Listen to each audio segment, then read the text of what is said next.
ठीक है, तो अपन कहाँ से स्टार्ट करते हैं अब आज बायोटेक्नोलॉजी इन प्रिंसिपल प्रोसेस पूरा ख़त्म करके अपन को, क्योंकि टेस्ट में आ रहा है 7 तारीख के टेस्ट में आ रहा है, आज ही अपन को 8:30 बज रहे होंगे शायद अभी, हाँ 8:30 बज रहे हैं। 8:30 बजे से लेकर अपन को कितने बजे तक, 10:30 बजे तक इसको नींद आए, चाहे सो जाए, चाहे कुछ भी हो जाए, ज़मीन आसमानी हो जाए, इसके सारे पेजेस के सारे फिलअप बना लेने हैं, तैयार कर लेने हैं।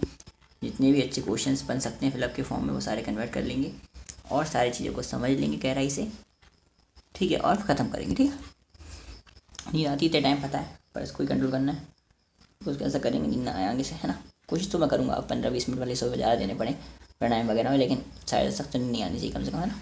प्राणायाम ज़्यादा कर लिया करेंगे, 6:15 तक कर लेंगे प्राणायाम, लेकिन नहीं आनी चाहिए, है ना। चलो थक जाते हैं दिन भर में वैसे भी।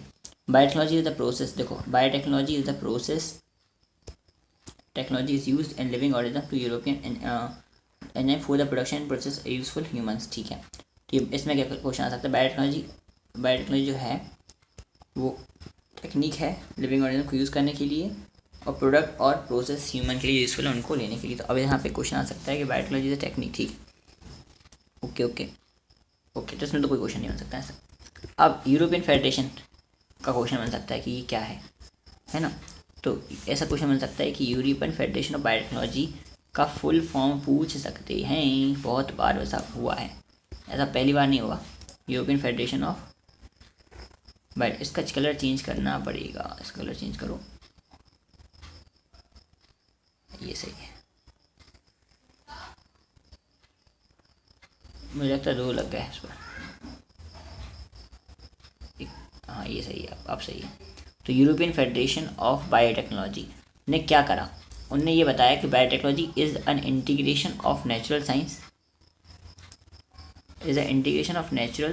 साइंस एंड ऑर्गेनिज्म, अच्छी बात है, cells, okay, parts there of and molecular analogues for products and services, मतलब सेल का, उसके किसी पार्ट का, उसके किसी मॉलिक्यूल का, इन सब का इस्तेमाल या पूरे के पूरे ऑर्गेनिज्म का ही इस्तेमाल किसी भी नेचुरल साइंस के इंटीग्रेशन के द्वारा प्रोडक्ट और सर्विसेज को ऑब्टेन करने के लिए किया जाएगा।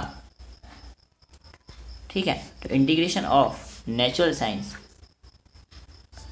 एंड फिर उसके ऑर्गेनिज्म, उसके सेल्स, उसके पार्ट्स, उसके मॉलिक्यूल से प्रोडक्ट और सर्विसेज के लिए किया जाएगा। तो अपन क्या कह सकते हैं इसमें, अपन ये कह सकते हैं integration of dash and dash, ये कह सकते हैं integration of dash and dash 4 dash, ये आ सकता है। अब आ जाओ कहाँ, यूरोपियन फेडरेशन ने बताया बायोटेक्नोलॉजी किसके साथ डील करती है। भाई बायोटेक्नोलॉजी आखिर डील किसके साथ करती है, व्हाट इज़ द, अरे यार एक बार बताऊँ, न्यूज़ एंकर, मैं एक बार बताऊँ, हाँ न्यूज़ एंकर रात को 10 बजे से लेकर, मतलब 8 बजे से लेकर 10 बजे तक चिल्लाते रहते हैं, गला फाड़ फाड़ के चिल्लाते हैं, समझाते हैं, सिखाते हैं, जो भी बातें करते हैं, बहस होती है, दिमाग में जाती है। वैसे अपन भी 2 घंटे बहस कर ही सकते हैं यार किसी न किसी टॉपिक पर, यहाँ पर ये समझ लो कि हाँ शो है ये अपना, और मैं आज से शो की शुरुआत करता हूँ, ठीक है ना। रोज़ चलेगा ये शो और 2 घंटे चलेगा पूरे, 8:30 से लेकर 10:30 तक। इसमें एनर्जी फुल रहे इसका मैं पूरी कोशिश करूँगा। 10:30 तक एनर्जी बचा पाया बहुत ही ज़्यादा अच्छा हो जाएगा। 10:30 तक एनर्जी बचा पाया मतलब प्राणायाम करने पड़ेंगे तगड़े सुबह ना, तभी 8:30 से 10:30 फुल एनर्जी रहेगी, और अभी भी है, ऐसी बात नहीं। और जब पढ़ाने की बारी आती है तो एनर्जी आई जाती है ना, कुछ भी हो जाए। 8:30 से 10:30 से चिल्ला के न्यूज़ एंकर चिल्लाते हैं और चिल्लाते हैं, गला फाड़ते हैं, दिमाग चलाते हैं, वैसे ही यहाँ पर 8:30 से 10:30 तक गला फाड़ा जाएगा। 8:30 से 10:30 तक गला फाड़ा जाएगा बहुत ज़ोर से। टेस्ट चल रहे हों, भूकंप आ रहा हो, बाढ़ आ रही हो, आंधी आ रही हो, तूफान आ रहे हो, कुछ भी हो रहा हो, 8:30 से 10:30 का ये शो ख़त्म नहीं होगा, चलता रहेगा, चलता ही रहेगा। और इस शो के थ्रू कम से कम पूरी बायोलॉजी की बुक को अपन फिल अप में कन्वर्ट कर चुकेंगे। ऐसा एक भी क्वेश्चन नहीं होगा जो इस फिलअप के बाहर से आए, जो अपन ने फिलअप बना लिया हो उस फिलअप के आउट ऑफ द बॉक्स आ जाए, ऐसा कोई क्वेश्चन नहीं छोड़ेंगे। कुछ क्वेश्चन ऐसे भी होते हैं जो बुक में नहीं होते हैं डायरेक्टली, बट न्यूमेरिकल फॉर्म में होते हैं या कंसेप्चुअल फॉर्म में होते हैं, उनको भी अपन सॉल्व करके इस फिलअप की बुक में डाल देंगे। इन शॉर्ट ये कंप्लीट अपने आप में बुक हो जाएगी, पढ़ने के लिए नहीं कि पढ़ेंगे इसको, ना, जब हम फिलअप बना रहे हैं तभी उसको इतने अच्छी तरीके से याद करेंगे, इतने अच्छी तरीके से घूर घूर के देख लेंगे कि फिलअप याद हो जाएगा। यानी याद ही करना है 2 घंटे बैठ कर, ये नहीं करना है कि बाद में कर लेंगे, ऐसा ना 2 घंटे याद ही करना है आपको। ऑलमोस्ट ये 2 घंटे का जो भी काम होगा वो 360 नंबर देकर चला जाएगा, अलग से कोई टाइम नहीं देना पड़ेगा। फिर अगर थोड़ा बहुत पढ़ा हुआ है, लेक्चर से बेसिक अंडरस्टैंडिंग ले रखी है या फिर रीड कर रखा है अपने चीज़ों को, तो फिलअप के बाद आराम से काम हो जाएगा। ठीक है, फिर कोई अलग से प्रॉब्लम नहीं है, कोई अलग से दिक्कत नहीं है। 32 के 32 चैप्टर है, 32 चैप्टर फिलअप बन जाएंगे, उनको 1-2 बार सॉल्व कर लेंगे, सारे फिलअप सारी लाइन अपने दिमाग में सेट हो जाएंगी and everything is conceptually and intellectually set हो जाएगी हर चीज़ दिमाग में, मतलब है ना। अभी यहाँ पर सिर्फ बायो की और इसी पोर्शन की बात हो रही है, 32 चैप्टर्स की है, 360 नंबर की। अभी फिजिक्स और केमिस्ट्री बात नहीं हो रही, उनकी अलग क्लासेस फिक्स हैं, उन्हीं क्लासेस में उनकी बात होगी और वो भी सेट होंगी जल्दी से, है ना। सारे क्लास जल्दी से सेट होंगे, चाहे कितना अर्जेंट कितना ही कोई वर्क आ जाए, वो क्लासेस सेट ही रहेंगी। That's it. I will pay myself for the classes, for that class. Okay. तो बायोटेक्नोलॉजी डील विद माइक्रोमीडिएट प्रोसेसेस, जैसे कि कर्ड का बनना, ब्रेड का बनना, वाइन का बनना, इन विट्रो फर्टिलाइजेशन जैसे टेस्ट ट्यूब बेबी का programme, synthesis using a gene, preparation of DNA vaccine, correcting a gene defect. Wow, it's just wow. तो अपन क्या कर सकते हैं, बायोटेक्नोलॉजी किस चीज़ के लिए इस्तेमाल होती है? करेक्टिंग का defective gene, okay, synthesizing and using a gene, preparation of DNA vaccine. Wow, it's just wow. Synthesis and using a gene, preparation of DNA vaccine, correcting a defective gene. It's just a poem. In vitro fertilization में क्या होगा? Test tube भी बनता है इसकी, और माइक्रोमीडिएट process जैसे कि कर्ड, दही, ब्रेक, वाइन, बिन, ये सब चीज़ें माइक्रोमीडिएट प्रोसेस है ना। ओके, सो जीन की सारी कहानी है, जीन को यूज़ करना, सिंथेसाइज करना, उसको करेक्ट करना, ये सब चीज़ें करना। ठीक है,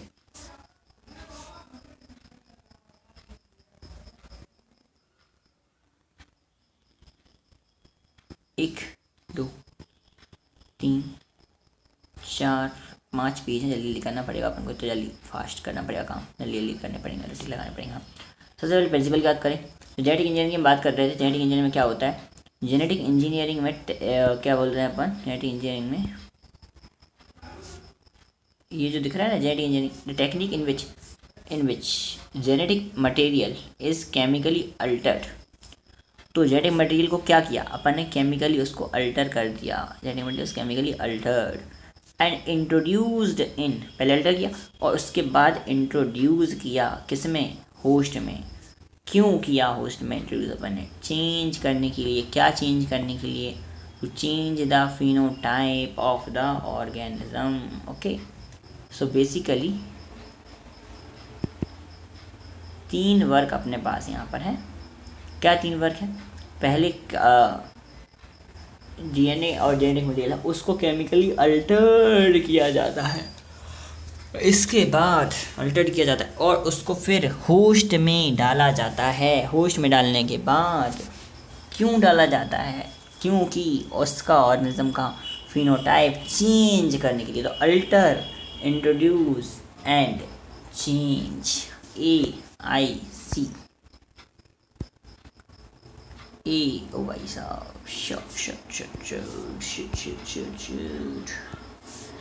चलो इसको थोड़ा सा साइड करके रखते हैं, ये थोड़ा पतला होगा।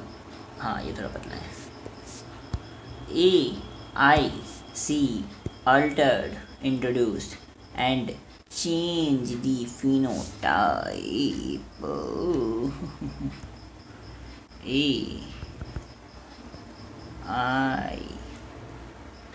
AIC, okay, AIC, okay,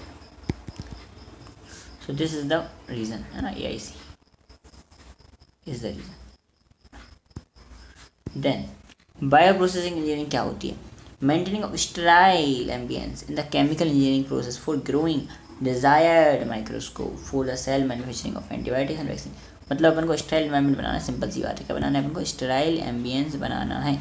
क्या बनाना है, स्टेराइल एम्बियंस बनाना है। अगर अपन स्टेराइल एम्बियंस बना पा रहे हैं इट्स गुड, है ना। क्यों, केमिकल इंजीनियरिंग प्रोसेस में क्यों करना है ऐसा, फॉर ग्रोइंग डिज़ायर्ड माइक्रो, क्यों डिज़ायर्ड माइक्रो को ग्रो करने के लिए, जो अपन चाह रहे हैं वही हो गए और जो नहीं चाह रहे वो ना हो गए, मतलब है ना, समझ में आ रहा है अच्छे से आ रहा है। बेसिक स्टेप्स क्या है देखो आप, आइडेंटिफिकेशन ऑफ डीएनए विद डिजाइड, सबसे पहले डीएनए को पहचानो, जो डीएनए आप हाइब्रिडाइज करना चाहिए। Traditional hybridisation technique leads to the inclusion and multiplication of undesirable gene, फिर उसमें बहुत सारी अनडिजायरेबल जीन अपने अंदर आ जाते हैं, उनको अपन नहीं लेना चाह रहे थे ट्रेडिशनल, लेकिन जेनेटिक इंजीनियरिंग में ऐसा नहीं होता, सिर्फ डिज़ाइन ही चाहते हैं। फिर इसको introduction of the identified DNA into the host, फिर उसके अंदर होस्ट के अंदर डालो, कैसे, प्लास्मिड वगैरह उसकी डिलीवरी के लिए इस्तेमाल होते हैं। Plasmid use to deliver an alien gene, alien gene को किसी अच्छे अपने होस्ट ऑर्गेनिज्म में डालने के लिए यूज़ होते हैं, उनको क्या बोलते हैं, प्लास्मिड, जो कि बैक्टीरिया की तरह यूज़ होते हैं, ठीक है। अब maintenance of introduce DNA in the host and transfer of DNA into the progeny, फिर उसके बाद होस्ट में जब डाला गया है तो उसको मेंटेन करना और उसकी प्रोजेनी में भी वो जाए, इसको देखना। तो a piece of alien DNA has no the sequence called origin of replication needed for starting replication, so it cannot multiply itself in the progeny। अच्छा, एलियन डीएनए के पास क्या नहीं होता, sequence of called origin of replication नहीं होता, जो कि replication start करने के लिए ज़रूरी होता है। So it can not multiply itself progeny cell of the organism, hence alien DNA is integrated to a recipient genome, it has the ORI, it multiplies and stays along with the host। समझ में आ रहा कहानी, नहीं आ रही, मैं बताता हूँ। कहानी कुछ यूँ है कि ये जो दिख रहा है ना अपन को, मेंटेनेंस ऑफ इंट्रोड्यूस डीएनए को होस्ट में डाला गया था, a piece of alien DNA transfers no sequence, उसके पास कभी भी ओरिजिन ऑफ रेप्लिकेशन नहीं होता है। जो अपन ने एलियन डीएनए डाला है ना, उसमें ओरिजिन ऑफ रेप्लिकेशन नहीं है कि वो वहाँ जाकर मल्टीप्लाई कर सके, तो उसको प्लास्मिड के साथ बांध दिया जाता है, जिसके पास ORI होता है, यानी वेक्टर की कैरेक्टरिस्टिक है ये ORI का होना, सिलेक्टेबल मार्कर का होना, रेस्ट्रिक्शन साइट्स होना जहाँ से वो कट सके, सिलेक्टेबल मार्कर्स होना जिससे ट्रांसफॉर्मेट नॉन ट्रांसफॉर्मेट पहचाने जा सकें, ओरिजिन ऑफ रेप्लिकेशन होना, ROP,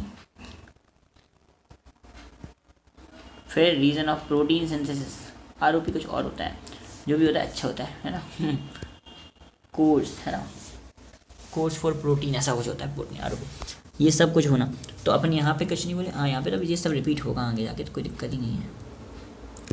फिर process of joining and inserting a foreign piece of DNA into host organism, क्या हो रहा है, process of joining of inserting a foreign piece of DNA into the host to produce new genetic combinations called recombinant DNA technology, ये question आ सकता है, इस question आ सकता है। तो प्रोसेस ऑफ ज्वाइनिंग एंड, देखो process of what and what, process of joining and inserting, that's it.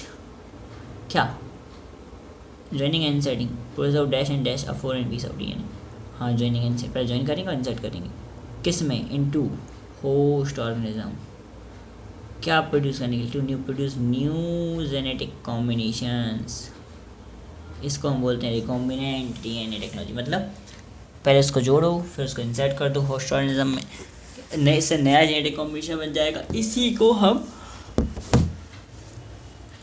Recombinant DNA technology कहते हैं, ठीक है ना, रिकॉम्बिनेंट डीएनए टेक्नोलॉजी इसी को बोलते हैं, है ना। फिर अपन ने फर्स्ट रिकॉम्बिनेंट डीएनए कब बनाया गया था, स्टैनले कोहेन और हर्बर्ट बॉयर ने बनाया था, स्टैनले कोहेन और हर्बर्ट बॉयर ने बनाया था। अभी तो ये सारी कहानियाँ हो गई हैं छोटी छोटी सिंपल, लेकिन अभी सन पूछा जाएगा आपसे कि स्टैनले और कोहेन और हर्बर्ट बॉयर ने अगर बनाया है तो कब बनाया, सबसे पहले तो किसने बनाया, इट्स सेल्फ अ क्वेश्चन, है ना, इट्स सेल्फ अ क्वेश्चन कि भाई किसने बनाया था, Who has made this, किसने बनाया था, अब मैं सब मिट गया। Process of joining and inserting a foreign piece of DNA into host organism to produce new genetic combinations, ठीक है ना। रिकॉम्बिनेंट डीएनए फर्स्ट जो था वो स्टैनले कोहेन और हर्बर्ट बॉयर ने बनाया था, ठीक है, okay. Isolated antibiotic resistant gene, उनने कैसे पता करा? They isolated antibiotic resistant gene by cutting out a DNA piece from plasmid. एक प्लास्मिड से उनने क्या करा, एक डीएनए का टुकड़ा काटा उनने, ठीक है ना, डीएनए का। उसमें से उनने एंटीबायोटिक रेजिस्टेंट जीन को निकाला। The gene was linked with native plasmid of salmonella typhimurium. और उस लिंक्ड जीन को अपन ने सैल्मोनेला टाइफाई के जो नेटिव प्लास्मिड था उसी के अंदर, प्लास्मिड के अंदर ही डाल दिया। यानी कुल मिला के बात ये हुई कि ये जो सैल्मोनेला टाइफाई म्यूरियम है उसके अंदर प्लास्मिड, उसके अंदर सैल्मोनेला टाइफाई के अंदर, उसके प्लास्मिड के अंदर ये एंटीबायोटिक नेटिव का मतलब होता है खुद का, तो उसी के खुद के प्लास्मिड में अपन ने ये एंटीबायोटिक रेजिस्टेंस जीन डाल दिया गया, ठीक है। They isolated an antibiotic resistance gene by cutting out DNA piece from the plasmid. अच्छा, एक मिनट मेरी बात सुनो ध्यान से। सैल्मोनेला टाइफाई में बैक्टीरिया है, हाँ बैक्टीरिया है, इसके पास एंटीबायोटिक रेजिस्टेंस जीन होता है, हाँ होता है। उसको वहाँ से आइसोलेट किया गया था, उसको वहाँ से क्या किया गया था, कट करके आइसोलेट किया गया था। और किया था किससे किया होगा, रेस्ट्रिक्शन एंजाइम से किया होगा। यानी इनके पास थे, हाँ थे, ये नाम पता होगा, हाँ नाम भी पता था, यानी पहले खोजे जा चुके थे, ठीक है, पहले रेस्ट्रिक्शन एंजाइम खोजे जा चुके होंगे। तो इससे अच्छी क्वेश्चन बन सकते हैं कि ये किससे, native plasmid of what, native plasmid of salmonella typhimurium. और क्या आइसोलेट किया है सिलिकॉन और हार्वर्ड बर्न ने, antibiotic resistance gene, okay, antibiotic resistance gene. अब आते हैं टूल्स। पहले बात करी गई है इसमें प्रिंसिपल्स पर जिसमें ज़्यादा कोई इंफॉर्मेटिव चीज़ें नहीं है, बट प्रिंसिपल के अंदर ही ये सब चीज़ हेडिंग्स आ रही थी कि बेसिक स्टेप और कोर टेक्निक। इसके बाद टूल्स आएगा, पूरा टूल्स बताएंगे अच्छे से, ध्यान से पूरा टूल्स बता देंगे। टूल्स के बाद पूरा टूल्स अच्छे समझाने के बाद प्रोसेस आएगी। प्रोसेस में कितना है, सिर्फ एक पेज पूरा और आधा पेज पूरा है, ठीक है।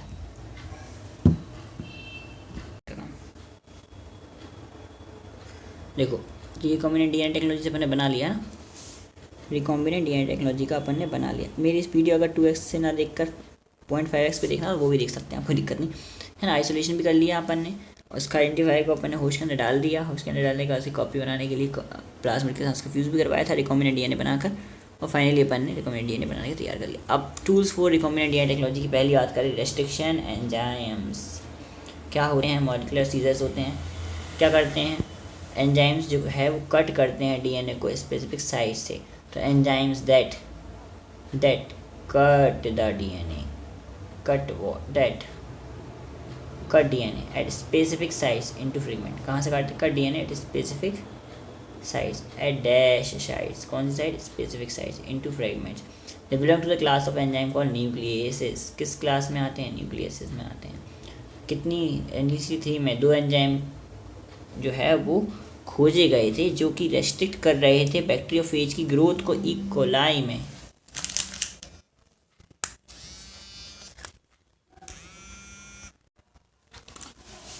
ठीक है, तो ये जो 1963 में 2 एंजाइम थे वो क्या कर रहे थे, बैक्टीरियोफेज की ग्रोथ को ई कोलाई में रोक रहे थे, उनको निकाला गया।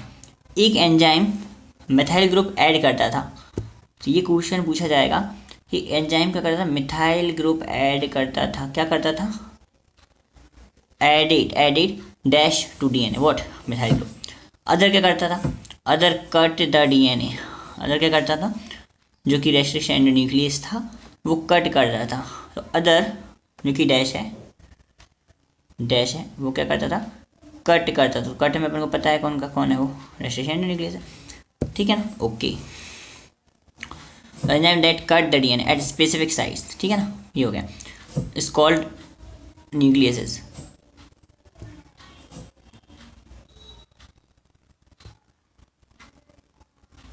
ठीक। अब देखो, मोर देन डैश स्ट्रेंस, कितने स्ट्रेंस हैं, 900 स्ट्रेंस से ज़्यादा रेजिस्ट्रेशन एंजाइम आइसोलेट कर चुके हैं कितने स्ट्रेन से, 230 स्ट्रेन से, 900 कर चुके हैं, और कितने स्ट्रेन से कर चुके, 230 स्ट्रेन से करा है, ठीक है ना। Okay, naming of restriction enzymes, उनका नेम कैसे देंगे, नाम देंगे कैसे आखिरकार। तो फर्स्ट लेटर क्या करता है, जीनस बताता है, सबको पता है। सेकेंड लेटर क्या बताते हैं, स्पीसीज़ बताते हैं, और प्रोकैरियोट की कौन सी स्पीसीज़ है जहाँ से वो आइसोलेट किया गया, तो सबको पता है। बट जैसे कि यहाँ पर हम देख सकते हैं इको R1 में ई जो है वो जीनस है, कोलाई स्पीसीज़ है, आर बाय क्या है, आर बाय 13 क्या है, the strain, Roman numbers, the order in which the enzyme were isolated from the strain, from that strain, यानी कि जो नंबर हैं, आर तो ठीक है बता दिया, स्ट्रेन जिससे वो लिया गया है R/13, R/13 इको आर आई लेगा ना, आर मतलब R/13, और आई मतलब क्या है, जिससे वो जिस ऑर्डर में वो लिया गया था, वन फर्स्ट ऑर्डर में लिया गया था, फर्स्ट समझ में आ रहा है, 1 फिर 2 लेंगे, फिर 3 लेंगे, S3 एंजाइम, तो जिस ऑर्डर में जिसका ऑर्डर है लेने का, जैसे पहला एंजाइम 1, दूसरा एंजाइम 2, तीसरा एंजाइम 3, इस तरीके से है। तो अपन को क्वेश्चन क्या पूछा जाएगा, ठीक है, कि विच आइसोलेटेड, अपन बोलेंगे आर क्या है, ये तो ठीक है, रोमन नंबर्स हैं, क्या, order in which the enzyme were isolated from, ठीक, रोमन नंबर्स क्या बताएंगे इन शॉर्ट, है ना, तो ऑर्डर बताएंगे जिससे एंजाइम को आइसोलेट किया गया, ठीक ठीक ठीक ठीक ठीक। अच्छा, स्ट्रेन का नाम आ सकता है, कहाँ से आया, तो बोला इको R1 R/13 से आएगा, ठीक, R/13। फिर अपन चलते हैं दो टाइप्स ऑफ रेस्ट्रेंशन, 2 टाइप के होते हैं, एक्सोन्यूक्लियस होता है, एंडोन्यूक्लियस। एक्सोन्यूक्लियस क्या काटता है, बाहर से काटता है, एंडोन्यूक्लियस काटता है अंदर से काटता है, मतलब बीच में से काटता है, और स्पेसिफिक रिकॉग्निशन सीक्वेंस से जुड़ता है। सबको पता है कि 2 स्ट्रैंड्स होते हैं, and cut the 2 strand at specific point, दोनों स्ट्रैंड को कट करता है, cut the 2 strands at specific points, cut dash strand, कितने स्ट्रैंड काटता है, दोनों स्ट्रैंड को काट देता है, ठीक है, स्पेसिफिक सीक्वेंस से ही काटता है, लेकिन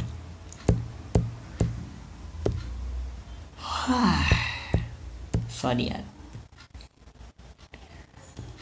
कुछ नहीं, ये लेट कहाँ से आ गया था, ठीक है। फिर अपन चलते हैं कहाँ, फर्स्ट रेस्ट्रिक्शन एंजाइम एंडोन्यूक्लियस जो था वो कौन सा था, हिंदू, पहला कौन सा है अपने पास, फर्स्ट रेस्ट्रिक्शन एंजाइम हिंदू था, कौन सा था, Hindu. It cuts the DNA molecule by recognition sequence of 6 base pairs, कैसे डीएनए काटता है, recognition sequence of 6 base pairs, this is called recognition sequence for Hindu, इसे हम क्या बोलेंगे, रिकॉग्निशन सीक्वेंस बोलेंगे हिंदू का, ठीक है ना। ये सारी बात हो गई, तो इसको भरेंगे अपन, रुक जाओ, अभी तो फिलहाल भी भरा कर रहा है, अभी दोबारा लगा के भरेंगे इसको। Restriction endonuclease recognises a specific sequence, palindromic sequence, ये तो पैरेंडेमिक सीक्वेंस को पहचानता है, अपन को पता है पैरेंडेमिक क्या होता है, आगे पीछे सेम पढ़ाता है, 3 5 से 5 3 से 1 जैसा पढ़ाता है, और डीएनए हमेशा 3 से 5 डायरेक्शन में ही बनता है ना। तो GAATTC ये पूछा गया कि किसके लिए है ये, है ना, फॉर वॉट, फॉर इक्वल क्या, GAATTC है ना, ये उसके लिए होता है। अब एंजाइम जो कट करता है स्ट्रैंड को सेम साइट पर, देखो enzyme cut both DNA strand at the same site, क्या, दोनों को सेम साइट से ही वो कट कर रहा है, दोनों कैसे काट रहा है, सेम साइड से कट कर रहा है, दोनों को ही कैसे कट रहा है, सेम साइड से कट कर रहा। फिर क्या बोलते हैं अपन, equal cut the DNA between bases G and A only when the sequence GAATTC is present in the DNA, मतलब DNA में जब ये सीक्वेंस मिलेगा, DNA में जब ये सीक्वेंस मिलेगा तभी, कौन सा सीक्वेंस, GAATTC सीक्वेंस मिलेगा तभी काम बनेगा, तभी काम बनेगा, GAATTC सीक्वेंस मिलेगा ना,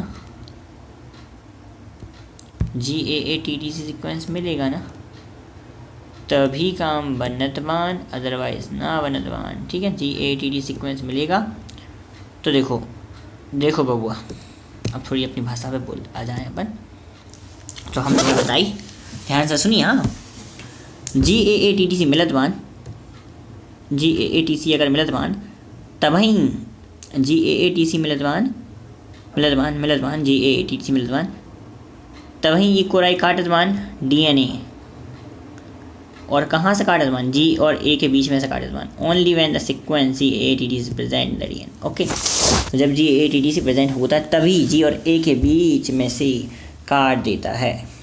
ठीक है, ये देखो यहाँ से काट देगा।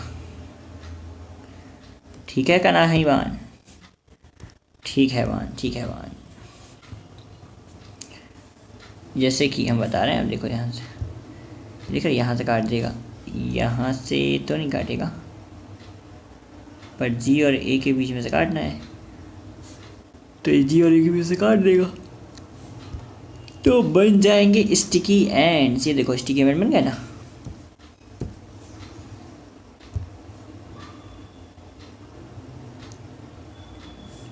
ये ATGC G एज किससे काट दिया, यहाँ से काट दिया, G के बाद A था वहाँ से काट दिया इसको, ये बच गया। यहाँ से G के बाद क्या था, A था,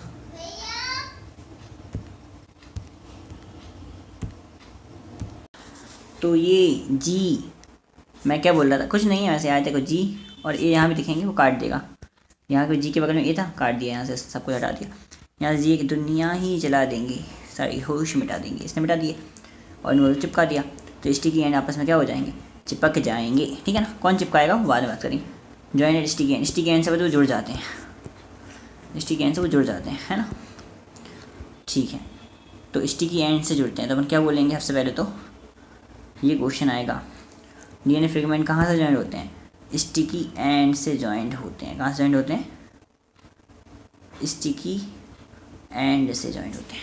ओके, सारे कीवर्ड मार्क कर देंगे। Step in the formation of recombinant DNA, कोई नहीं स्टेप, वही तो पहले आता है, एंजाइम कट करता है पहले तो उसको, फिर स्टिकी एंड बनते हैं, स्टिकी एंड आके जुड़ जाते हैं।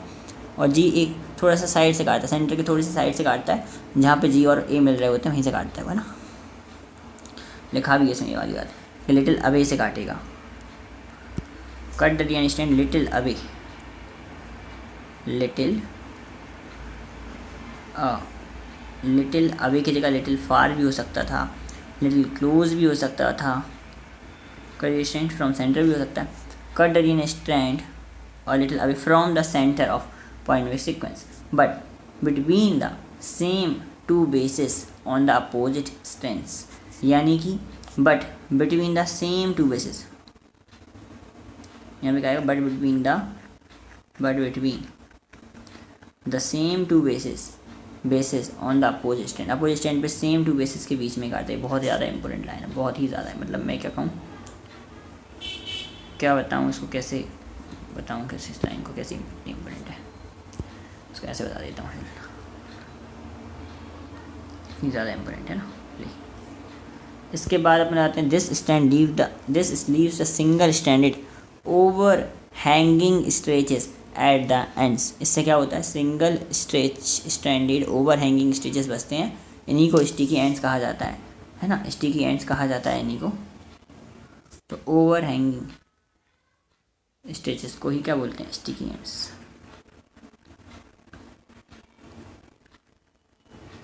क्या बोला जाता है, स्टिकी एंड्स कहा जाता है। They form hydrogen bond with their complementary strength. अभी कौन से बॉन्ड बना लेते हैं, hydrogen, they form hydrogen bond, covalent bond, metallic bond, ionic bond, कौन सा bond, hydrogen bond with the complementary cut. Okay, इतनी बातें हो गई। तो सिंपल सी बात है, यहाँ पर यहीं पर लिखना चाहेंगे अपन, तो हाइड्रोजन बॉन्ड बना लेंगे। ठीक है, ये कौन सा बॉन्ड है अपने पास, हाइड्रोजन बॉन्ड है। सबसे पहले देखने में मिली कौन सा बॉन्ड है, हाइड्रोजन बॉन्ड है ना। दूसरी बात, थोड़ा सा सेंटर से दूर काटा है, सेंटर से दूर काटा है, सेंटर से दूर काटा है, सेंटर से कैसा काटा है, दूर काटा। तो सेंटर से क्या काटा है अपने पास, दूर, सेंटर से क्या काटा है पहले तो दूर काटा है। और हाइड्रोजन बॉन्ड बनाए हैं, हाइड्रोजन बॉन्ड बनाए हैं, कौन से बॉन्ड बनाए हैं, हाइड्रोजन बॉन्ड बनाए हैं। दूसरा क्या काटा है, सेंटर से थोड़ा दूर, सेंटर से कैसे काटा है,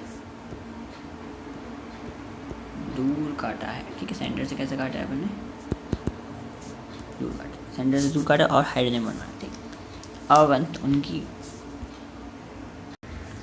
तो एक और मैंने बना लिया, उसको मैं बता दे रहा। दिस स्टिकीनेस, जो स्टिकीनेस बन रही थी ना, यहाँ पर स्टिकीनेस बन रही थी, ये स्टिकीनेस जो है वो किसको फैसिलिटेट करती है, डीएनए लाइगेज के काम को। This stickiness facilitate the action of enzyme DNA ligase, यानी डीएनए लाइगेज के काम को ये स्टिकीनेस मदद करती है। लाइगेज आएगा अभी, है ना, काम करके आगे भी।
और डाल पानी पूरा नहीं होना ज़्यादा खोला ला तो दिक्कत हो जाता है। और डाल तो चलाओ, मैं और ठंडा नहीं हुआ होगा ठंडा।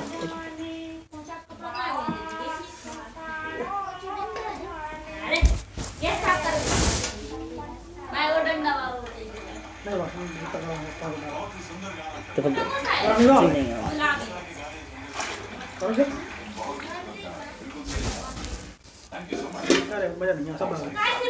अरे तो गरम कर, हाँ अरे तुम अब बंद, अब मैं भाई वो लगा रही तरफ से लगा क्या खाए कर देते हैं वो लगा रही पानी क्या है जो ये पहुंच रही है।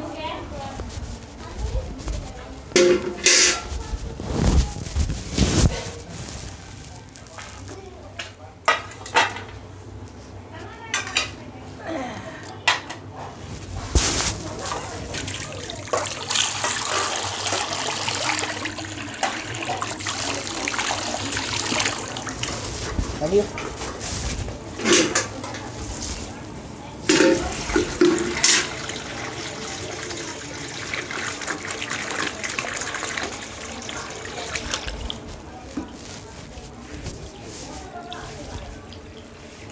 पानी मिलाना नहीं चाहिए, डायरेक्ट डालना चाहिए।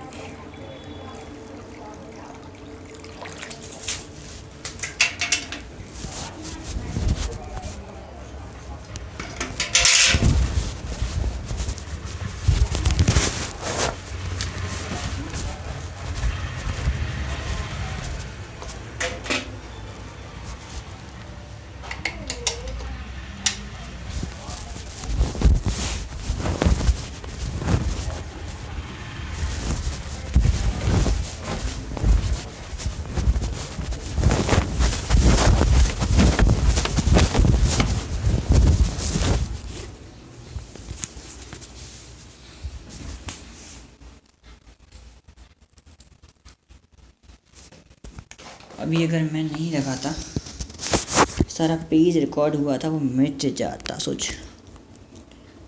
हाँ इज़ वेरी बिग थिंग, कोई 2.5 घंटे चली जाएगा। हाँ तो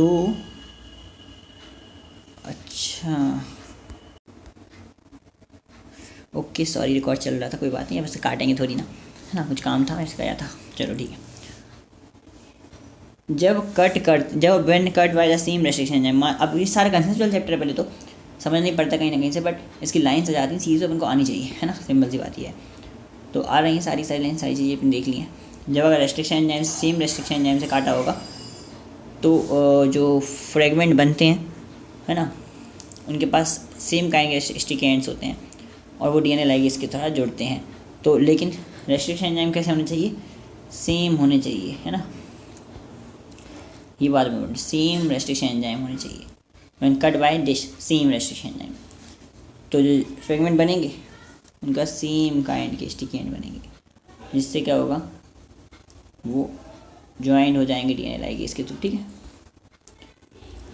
अब बात करते हैं अपन फॉरेन डीएनए आया, सेम रेस्ट्रिक्शन एंजाइम ने दोनों स्ट्रैंड को, both foreign DNA vector DNA को काटा, है ना, ये अपने पास फॉरेन डीएनए था और ये वेक्टर था, उसी ने सेम नहीं काटा, सेम डायगोस्टिक एंड बनेंगे, उसको जाकर अपन ने जोड़ दिया, लाइगेज ने दोनों को जोड़ दिया है। ठीक है,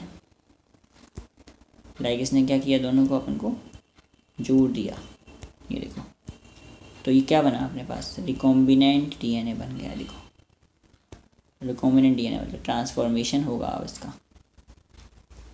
ठीक है, ट्रांसफॉर्मेशन होगा, सेल में जाएगा, क्लोनिंग होस्ट, ये होस्ट है जो क्या करेगा, उससे मल्टीप्लाई करेगा, बहुत बहुत बहुत बहुत बहुत ज़्यादा, ये होस्ट है, ज़्यादा नंबर कॉपी बनाएगा।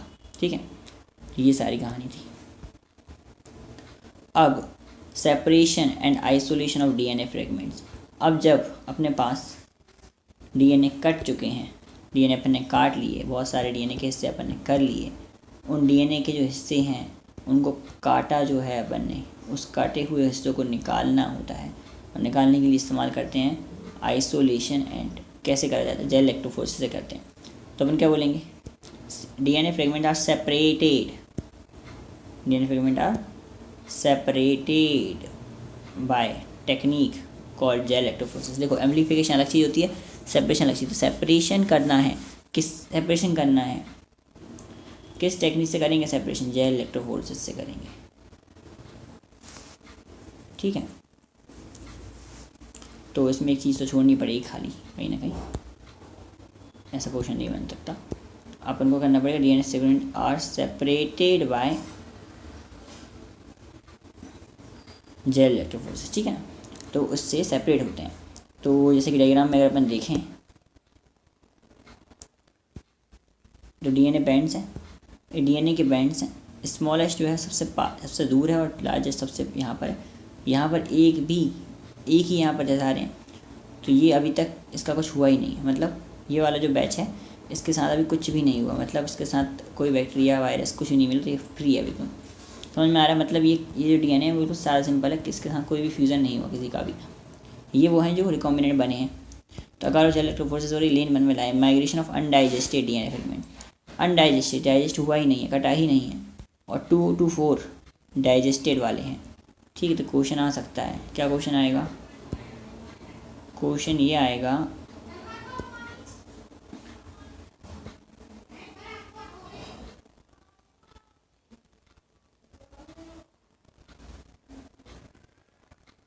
कि इसमें लेन 1 में कैसे हैं, तो अपन बोलेंगे अनडाइजेस्टेड, लेन 1 में कैसे हैं, अनडाइजेस्टेड हैं, कैसे हैं, अनडाइजेस्टेड।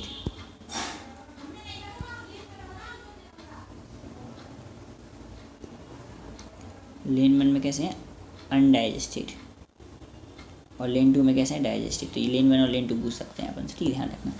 चलो भैया अब आ जाओ कहाँ, डीएनए फ्रेगमेंट्स, बहुत बारीक से बारीक फिलअप बना देंगे अपन, ऐसा कोई फिलअप रहेगा नहीं जो बनाया नहीं हो अपन, ठीक। चलो DNA fragment can be seen as bright orange band, हाँ कैसे देख सकते हो अपन डीएनए फ्रेगमेंट को, किस तरीके के दिखेंगे, वो ब्राइट ऑरेंज बैंड के दिखेंगे, और जब उनको इथीडियम ब्रोमाइड से स्टेन किया जाएगा, ठीक है, और एक्सपोज किया जाएगा यूवी रेडिएशन में, infra radiation, UV radiation, ethidium bromide से स्टेन किया जाता है और ब्राइट ऑरेंज कलर के दिखते हैं। ठीक है, अगर उस जेल से जब बाहर निकाला जाएगा तो इस प्रोसेस को इल्यूजन कहते हैं, एंड दीज जो प्योरीफाइड डीएनए हैं वो रिकॉम्बिनेंट डीएनए बनाते में कन्वर्ट होते हैं, जिनको अपन क्लोनिंग वेक्टर्स के थ्रू जोड़ेंगे। Joining them with cloning vector, cloning vector से जब उनको जोड़ दिया जाएगा तो ये रिकॉम्बिनेंट डीएनए बनेगा। तो अभी तक ये जो हुआ था अपने पास हुआ है अभी तक वो क्या हुआ है, वो ये हुआ है कि अपन ने एक सेल था उसके अंदर से जो अपना मनचाहा डीएनए था उस डीएनए को अपन ने बस निकाला हुआ है। बहुत सारे हिस्से उस डीएनए के अपन ने निकाल लिए हैं। उसका में अपन जेल इलेक्ट्रोफोरेसिस भी कर ली। उस प्रोसेस में अपन ने डीएनए मिल चुके अपन को। अब इन डीएनए को अपन क्लोनिंग वेक्टर्स के अंदर डालकर बहुत सारी इनकी कॉपी बनाएंगे। तो इसके बीच में एक टेक्निक होती है PCR। क्या होती है, जैसे देखो डीएनए की बहुत सारी कॉपी बन चुकी, डीएनए अभी मिल चुका अपन को जो मन चाहा था, उस मनचाहे डीएनए को क्लोनिंग वेक्टर के अंदर डालेंगे और क्लोनिंग वेक्टर के अंदर डालने के बाद उसको बहुत सारी कॉपी बनवाएंगे इसकी, उसके बाद प्रोडक्ट बनेगा। लेकिन बीच में जो अपन डीएनए डाल रहे हैं इसके अंदर ये मिस भी हो सकता है, इसलिए अपन इसकी बहुत सारी कॉपी कर लेंगे, फोटो कॉपी बना लेंगे ताकि ये बाद में मिस ना हो।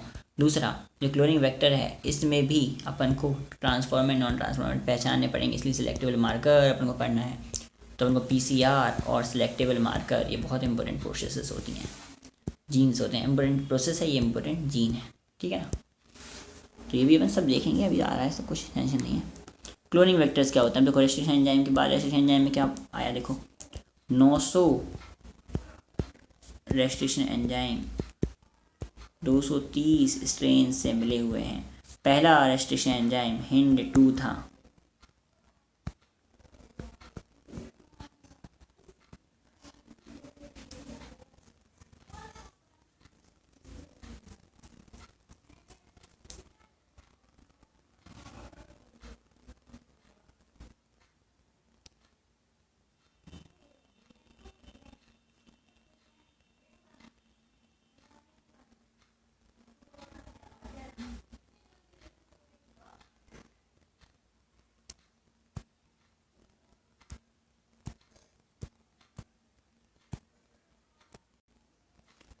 तो पहला रेस्ट्रिक्शन एंजाइम जो था वो HIND2 था।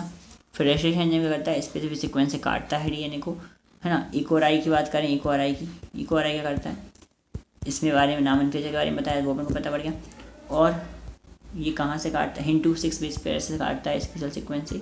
इसका अपन को पैरानोइक सीक्वेंस पता पड़ा, GAATTC गार्ड TCC GAATTC है ना। इसके बाद और कुछ पता पड़ा क्या अलग से, लाइगेज के बारे में काम पता पड़ गया, HT के एंड्स के बारे में पता पड़ गया, कौन से बॉन्ड होते हैं पता पड़ गया, बहुत सारी चीज़ें पता पड़ी, ठीक है, क्वेश्चन के फॉर्म में। अब चलते हैं अपन कहाँ, क्लोनिंग वेक्टर्स। देखो क्लोनिंग वेक्टर्स जो होते हैं वो डीएनए मॉलिक्यूल्स होते हैं that can carry a foreign DNA को कैरी भी कर सके, यानी जीन टैक्सी के रूप में इस्तेमाल होंगे, जीन टैक्सी के रूप में इस्तेमाल होंगे, लेकर जाएंगे उनको, है ना, एंड रेप्लिकेट कर सकते हैं उसको होस्ट सेल में, and replicate inside the host cell. तो होस्ट सेल के अंदर रेप्लिकेट कर सकें, ऐसे डीएनए के मॉलिक्यूल होते हैं जो फॉरेन डीएनए को भी लेकर जाते हैं, है ना। तो ये अपने इंपॉर्टेंट काम की चीज़ है क्लोनिंग वेक्टर्स। तो अपन बोलेंगे दैट कैन कैरी, क्या कर सकता है ये, carry a foreign DNA segment and replicate inside the host. तो कैरी तो करेगा ही फॉरेन डीएनए सेगमेंट को, और रेप्लिकेट करेगा होस्ट के अंदर। प्लास्मिड बैक्टीरियोफेज, प्लास्मिड उसका बैक्टीरियोफेज का एग्जांपल, इसका एग्जांपल कौन हो सकता है, प्लास्मिड और बैक्टीरियोफेजेस। अब प्लास्मिड कैसे हो सकते हैं, वो autonomously replicating circulating extra chromosomal DNA of bacteria होते हैं। Some plasmid have only 1 to 2 copy number per cell, कुछ के पास 1 to 2 कॉपी नंबर्स होते हैं, कॉपीज़ पर सेल है, ओनली 1 to 2 कॉपीज़ पर सेल में 1-2 कॉपी होती है। किसी के पास 15 से 100 कॉपीज़ पर सेल होती हैं। बैक्टीरियोफेज की बात करें, have high number per cell,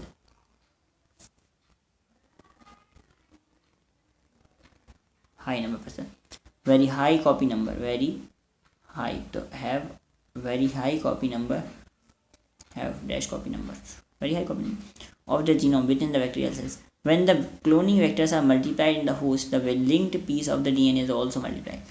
जब cloning vector जब host के अंदर multiply करता है तो लिंक्ड पीस ऑफ डीएनए जो उसके साथ है, आया हुआ है बाहर से, वो भी मल्टीप्लाई करता है and equally to the copy number of vector, vector की कॉपी नंबर जितना ही वो भी मल्टीप्लाई करता जाता है। Okay, features are required for cloning into a vector, features required for cloning into a vector, मतलब वेक्टर के अंदर क्लोनिंग कैसे होगी, वेक्टर क्लोनिंग करेगा अपने आप की तो कैसे करेगा, कौन से फीचर उसके अंदर होंगे जिससे वो क्लोनिंग कर पाएगा, ये देखना है। तो सबसे पहला है ओरिजिन ऑफ रेप्लिकेशन, यहाँ पर रेप्लिकेशन स्टार्ट होता है। The piece of the DNA linked to the ORI can replicate within the host cell, जिसके पास ओआरआई है वही रेप्लिकेट कर पाए। This also control the copy number, ये क्या करता है, control the copy number, also control the copy number of linked DNA. So the getting many copies of the targeting DNA, it should be cloned in a vector whose origin supporting high copy number।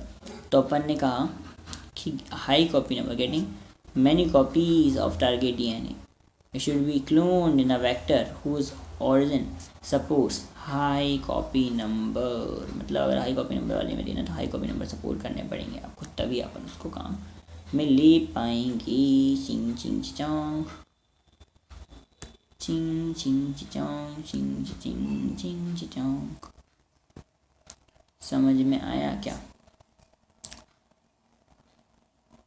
Copy number भी control करता, control the copy number of linked DNA, linked DNA copy number को control करता है, control the copy number of linked DNA.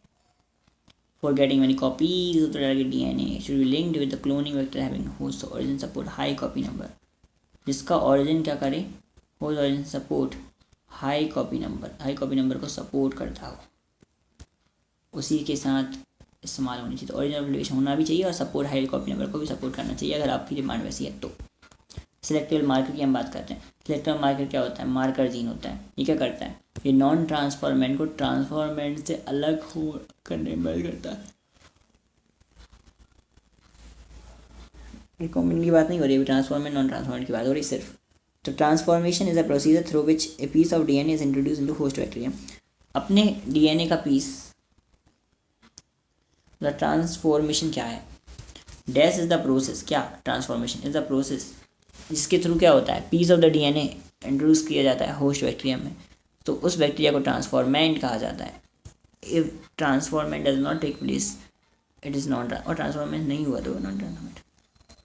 तो host के अंदर डाला तो है पर वो उसके साथ मिक्स हुआ है ज़रूरी नहीं है, मतलब बाहर से कोई आया तो है पर वो जो आया है प्योर है, वो किसी का जीन लेकर नहीं आया है ना। फिर सिलेक्टेबल मार्कर की बात करते हैं। Selectable marker of E. coli includes gene encoding resistance to antibiotics like ampicillin, chloramphenicol, tetracycline, kanamycin, etc. Normal E. coli cells have no resistance against these antibiotics. Normal जो सेल्स होते हैं उनके पास इनके खिलाफ रेजिस्टेंस नहीं होता, पर जो जीन्स होते हैं, स्पेशल टाइप के जीन्स होते हैं या सेलेक्टेबल मार्क, हाँ आई एम वेरी सॉरी यार,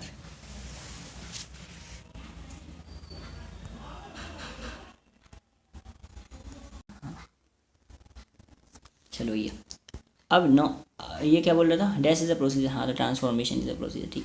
ट्रांसफॉर्मेशन डज नॉट, अगर नहीं होता नॉन ट्रांसफॉर्मेशन कहलाते हैं। सेलेक्टेबल मार्कर जो होते हैं वो कौन कौन होते हैं, एम्पिसिलिन होता है, क्लोराम्फेनिकोल होता है, टेट्रासाइक्लिन होता है और कैनामाइसिन होता है, ठीक है। नॉर्मल न्यूक्लियर सेल के पास इनके रेजिस्टेंस नहीं होता है नॉर्मली। अब क्लोनिंग वेक्टर्स की हम बात करते हैं, क्लोनिंग साइट्स क्या होती हैं। तो क्लोनिंग साइट्स वो साइट्स होती हैं to link the alien DNA, alien DNA को लिंक करने के लिए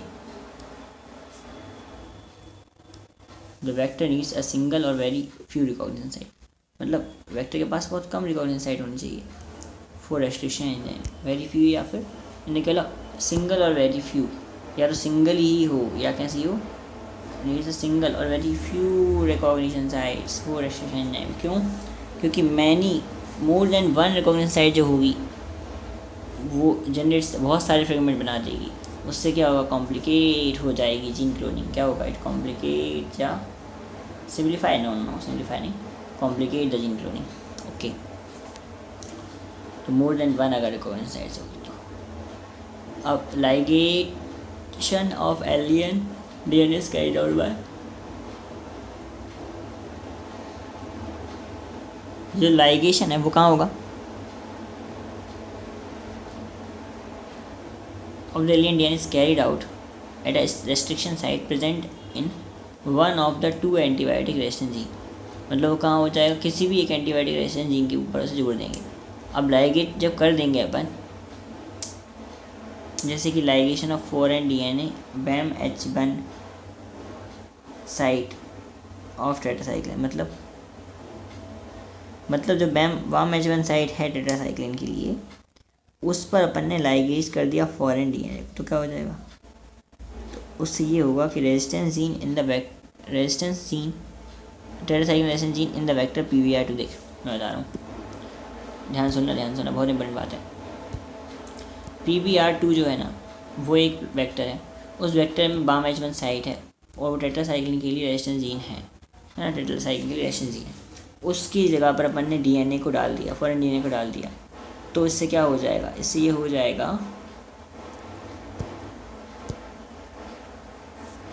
हाँ इससे हो क्या जाएगा, क्लोनिंग साइट्स है वो,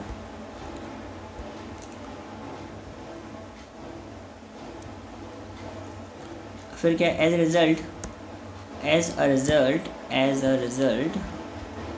क्या होता है, result recombinant plasmid is form, जिससे क्या होगा, रिकॉम्बिनेंट प्लाज्मिड बनता है। If the ligation does not occur it is called non recombinant plasmid. देखो अगर लाइगेशन हो गया किसी भी एंटीबायोटिक से, तो एंटीबायोटिक रेजिस्टेंस जीन से, तो वो रिकॉम्बिनेंट ही बन जाता है, लेकिन नहीं हुआ है लाइगेशन तो फिर वो नॉन रिकॉम्बिनेंट ही रहता है। तो एक तो भैया था ट्रांसफॉर्मेंट बट नॉट रिकॉम्बिनेंट, और एक था ट्रांसफॉर्मेंट बट ऑलवेज रिकॉम्बिनेंट। और जो अपन लोगों नॉर्मल लोगों का कैसा है भाई वहाँ पर, कि वो दोनों के लिए ही मना है उनका, ठीक है, दोनों के लिए क्या है उसका मना, ये मैं कहानी बता रहा हूँ, स्पेशल बताया दोनों के लिए, कौन के लिए, टेट्रासाइक्लिन के लिए, और एम्पिसिलिन भी होता था, एक टेट्रासाइक्लिन तो है ही है, और एम्पिसिलिन भी होता था उसके लिए भी, ठीक है। छोड़ो फिलहाल, आप क्या समझोगे मेरी भावना को, देखो मैं थोड़ा फिलअप देखते हैं अपन। Ligation of foreign DNA at BAM-H1 site of tetracycline. सबसे पहले तो फॉरेन डीएनए जुड़ेगा, कहाँ जुड़ेगा, BAM-H1 साइट पे जुड़ेगा, किसकी, टेट्रासाइक्लिन रेजिस्टेंस जीन, किस में, PBR32 में। As a result recombinant DNA बन जाता है।